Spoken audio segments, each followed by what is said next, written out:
بسم الله الرحمن الرحيم. اللهم صل وسلم وبارك على سيدنا محمد وعلى آله وصحبه وسلم تسليما كثيرا. السلام عليكم ورحمة الله وبركاته.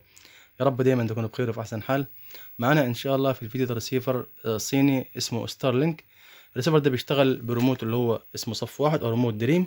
الجهاز عندي هنا أو الريسيفر عندي هنا مش جايب إشارة، حتى لو قلبت القنوات برضو مش جايب عندي هنا أي قناة. ولما عملت بحث على الريسيفر برضو ما نزلش أي قنوات. لما نضغط عندنا زر انفورميشن في الريسيفر اهوت، جايب عندنا اشاره السلك ومش جايب عندنا اشاره الجوده او الاشاره بتاعه القمر الصناعي. هنفك الريسيفر او نفتحه ونشوف مع بعض ان شاء الله العطل هيطلع من ايه. كده انا فكيت الريسيفر واديته كده وش نظافه بالفرشه. بعد كده دلوقتي اول حاجه اعملها اوصل عندي هنا الكهرباء بتاع الريسيفر، واجيب عندي هنا سلك الاشاره واوصله عندي هنا في المدخل ال بي في الريسيفر من الخلف. طبعا عندي هنا البورده هي زي ما شايفين مع بعض كده او زي ما واضح عندي هنا البورده بتشتغل عندي بترانزستور واحد مش باتنين ترانزستور. هجيب عندي هنا الملتيمتر ونقيس مع بعض دلوقتي كده نشوف الجهد الخارج عندي هنا من ال بي او الريح بيغذي عندي العدسه اللي في الطبق كام فولت. المفروض عندنا الجهد طبعا بيطلع وينزل بيكون 13 18. 13 بيشغل معايا الترددات اللي هي العموديه، و18 بيشغل معايا الترددات اللي هي الافقيه. نوصل عندي هنا الملتيمتر على ايه مدخل او تغذيه ال بي، نجيب عندنا بريستات القنوات ونقلب قنوات كده مع بعض. نقلب كده القنوات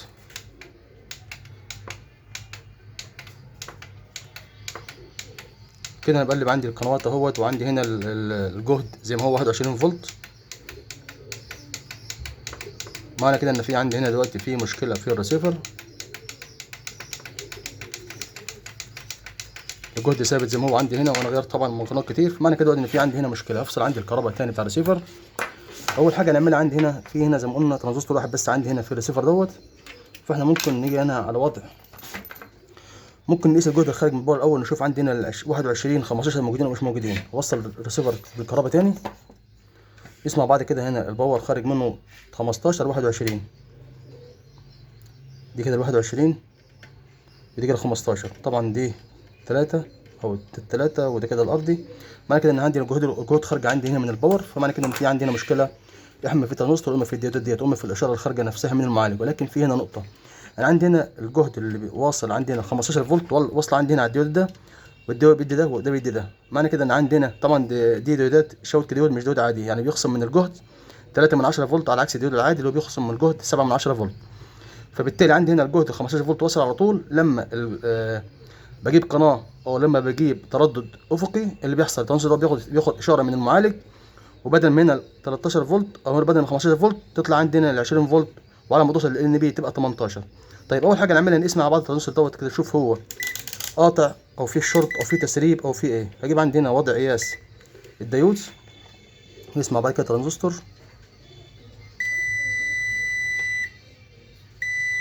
كده اداني شورت. نقيس مع بعض كده، نعكس طرف من التليفون، نقيس مع بعض كده كده كده. عندي الترانزستور دوت كده شورت في كل الاتجاهات. هجيب كاوية اللحام ونفك عندي الترانزستور ونشوف مع بعض كده. هبتدي افك الترانزستور دوت اللي هو 8550 او 8550.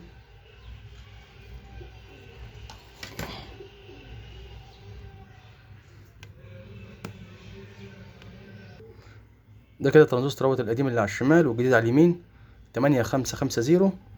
طالما بعد كده نقيس الترانزستور كده بره الدايره، لان ممكن ساعات لما اقيس ترانزستور في دايره معينه ممكن يديني قراءه او قياس غير لما اقيسه بره الدايره.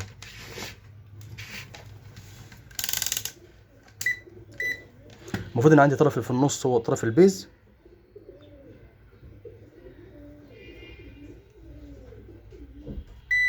كده شورت وكده شورت. لو عكسنا الاطراف كده كده شورت وكده شورت، كده الترانزستور ده كده يعتبر تالف. نجيب الترانزستور الجديد نشوف مع بعض كده شكل القياس هيبقى عامل ازاي. لما نقيسه الطرف اللي في النص هو البيز، هيديني هنا قراءة اهيت، وهيديني هنا قراءة. لو عكست اطراف الملتيمتر كده،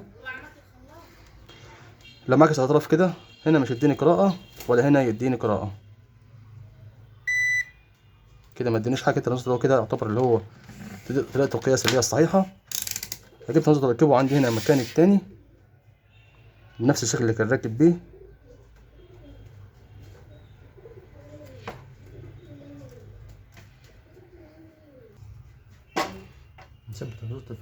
بتاعه بالظبط اهوت.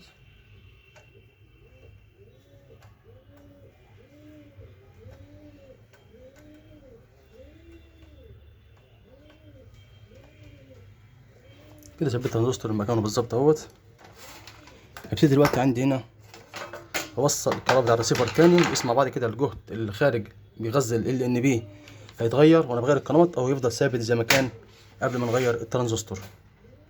نوصل كده فيشة الريسيفر. بسم الله الرحمن الرحيم. نوصل كده الملتيمتر. شوف الجهد اللي خارج عندي كام دلوقتي هنا من ال ان بي. كده جهد 15. نغير عندي هنا القناة كده الجهد 21. كده الجهد 15. كده عندي هنا الجهد يعتبر اتظبط. هنركب الريسيفر على التلفزيون ونشوف مع بعض دلوقتي الصورة. طبعا في نقطة مهمة عندي في الريسيفرات الصينية ديت، في نقطة مهمة ان ساعات الريسيفر انزل قنوات على طبق ولما اجي اشغله على طبق تاني ما يشتغلش، فبالتالي في الحالة ديت بضطر اننا نعمل بحث لقنوات من اول وجديد. الريسيفر ديت مشهورة بالموضوع دوت، ومش كلها يعني، ساعات بيحصل في بعض الريسيفرات. توصل الريسيفر عندي التلفزيون، نشوف مع بعض كده الصورة بتاعت التلفزيون بتاع الريسيفر. كده الريسيفر طبعا عملت له ضبط مصنع وعملت بحث للقنوات. نزلت عندي القنوات الفيرتيكال هوريزونتال، دي قناه بتاعت المجد التردد بتاعها 12054. والقناه اللي بعدها قناه السعوديه التردد بتاعها اتش، التردد بتاعها 12152 اتش اهوت.